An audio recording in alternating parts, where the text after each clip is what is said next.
Hi, my name is Magpayo. I'm a filmmaker and photographer. Welcome to my channel.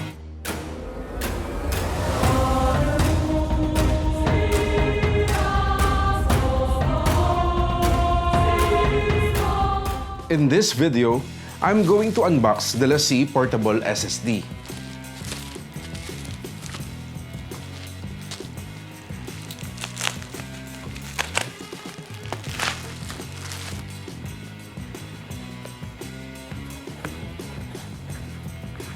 This is the 500GB portable SSD. We have here the quick install guide, Adobe software freebie,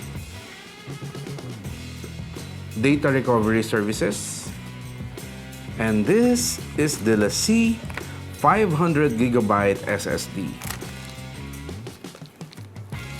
So small.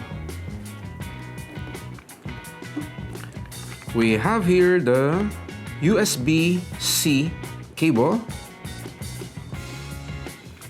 and USB-C to USB Type-A cable.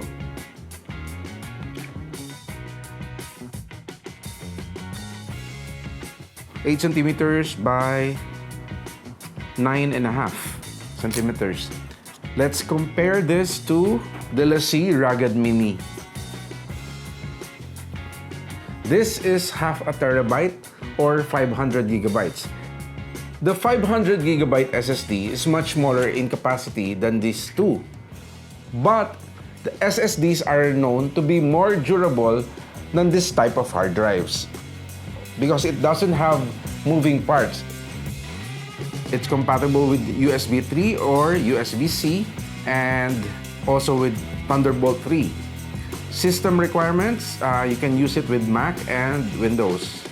Internal storage type is SATA SSD, shock resistant, and can withstand drops up to 2 meters. Now, where can you buy this?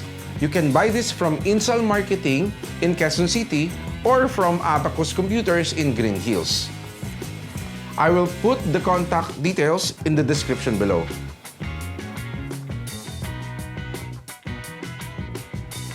Now I'm going to check the capacity.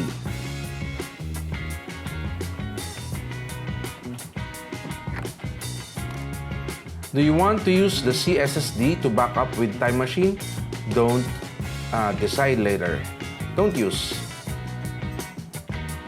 Register. This is the LaCie SSD. Start here. Mac app. Okay, I will register.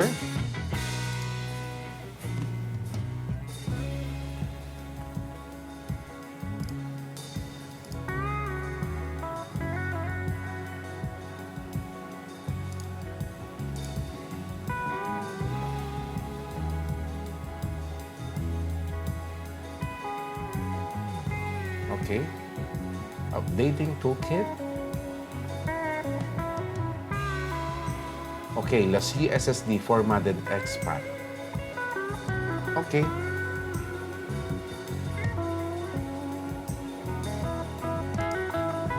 That's it. Quit. Solid-state drives pros and cons.